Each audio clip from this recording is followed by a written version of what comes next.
Thanks for joining me today. Recently, I purchased this set of books. It is the Peter Cottontail Library. All of these books written by Beatrix Potter.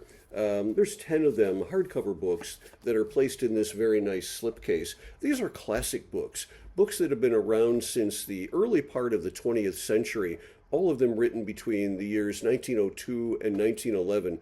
Children have grown up with these books. Many of them have known the stories of Peter Cottontail and his friends, and they teach wonderful truths. And as I think back to the last video that I posted, I talked about the importance of reading good quality books, classic books, to children of all ages. And, as I think about that, one of the things that you really want to look for in a good book, one of the marks of a really great story, would be that it teaches a timeless truth, an important lesson, a moral or a bit of virtue. And as I think about this set of books, that kind of thing is present here. These are wonderful books to read to your children and grandchildren. They would really enjoy them. They're interesting, they're great for kids, and they teach those wonderful timeless truths. I'd like to read one of these stories to you today. It'll take a few moments. This one, of course, is The Tale of Peter Rabbit. Here it is, by Beatrix Potter.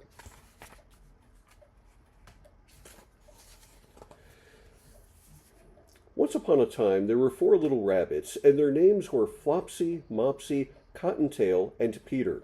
They lived with their mother in a sandbank underneath the root of a very big fir tree. "Now, my dears," said old Mrs. Rabbit one morning, "you may go into the fields or down the lane, but do not go into Mr. McGregor's garden. Your father had an unfortunate accident there, and he was put in a pie by Mrs. McGregor. Now, run along, and don't get into mischief. I am going out." Then old Mrs. Rabbit took a basket and her umbrella and went through the wood to the baker's. She bought a loaf of bread and 5 currant buns. Flopsy, Mopsy, and Cottontail, who were good little bunnies, went down the lane to gather blackberries. But Peter, who was very naughty, ran straight away to Mr. McGregor's garden and squeezed under the gate. First he ate some lettuces and some French beans, and then he ate some radishes. And then, feeling rather sick, he went to look for some parsley. But round the end of a cucumber frame, whom should he meet but Mr. McGregor?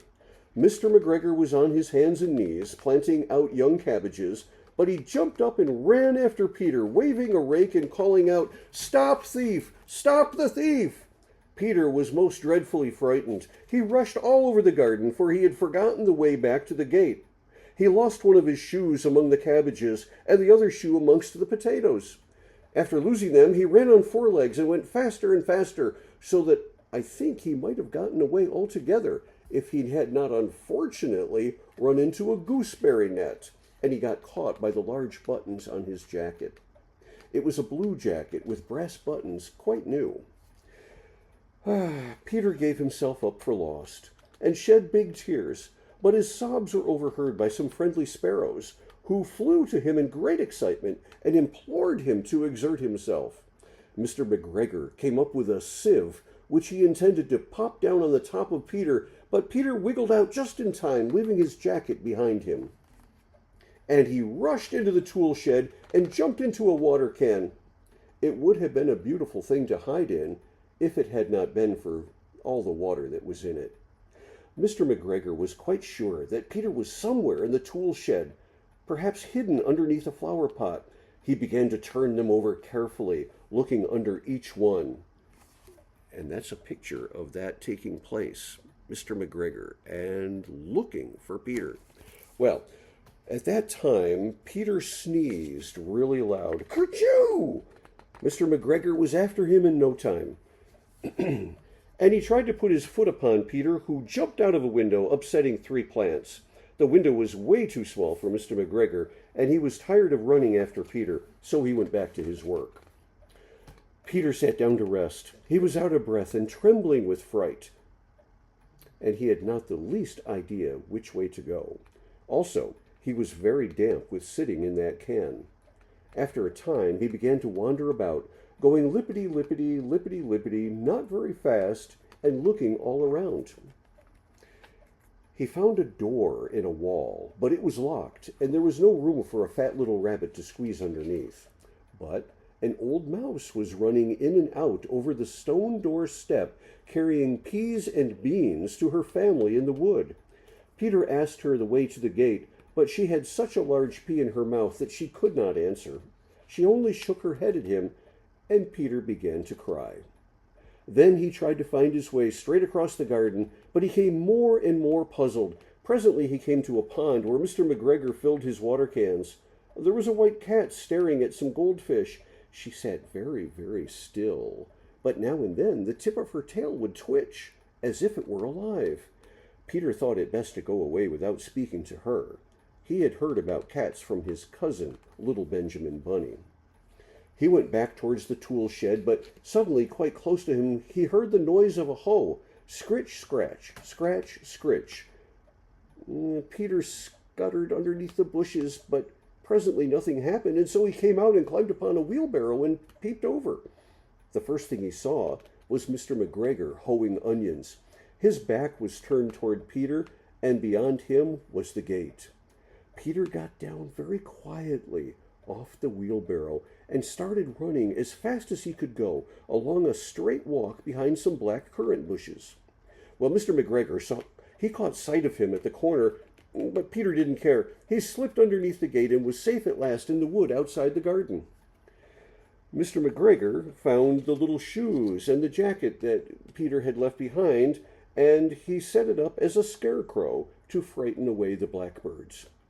Well, Peter never stopped running or looked behind him until he got home to a big fir tree. He was so tired that he flopped down beside the nice soft sand on the floor of the rabbit hole and shut his eyes. His mother was busy cooking, and she wondered what he had done with his clothes. It was the second little jacket and pair of shoes that Peter had lost in a fortnight. That's 2 weeks' time. I am sorry to say that Peter was not very well during the evening. His mother put him to bed and made some chamomile tea, and she gave a dose of it to Peter, 1 tablespoonful to be taken at bedtime. But Flopsy, Mopsy, and Cottontail, they had bread and milk and blackberries for supper. And so that's the tale of Peter Cottontail. Such a wonderful story that young children have enjoyed for so many, many years, more than 120 years. So thank you again for coming by today. Be sure to like and comment at the end of this video, and don't forget to check out my website, jeffmichaels.org. There's more content there. Thank you again, and have a great day.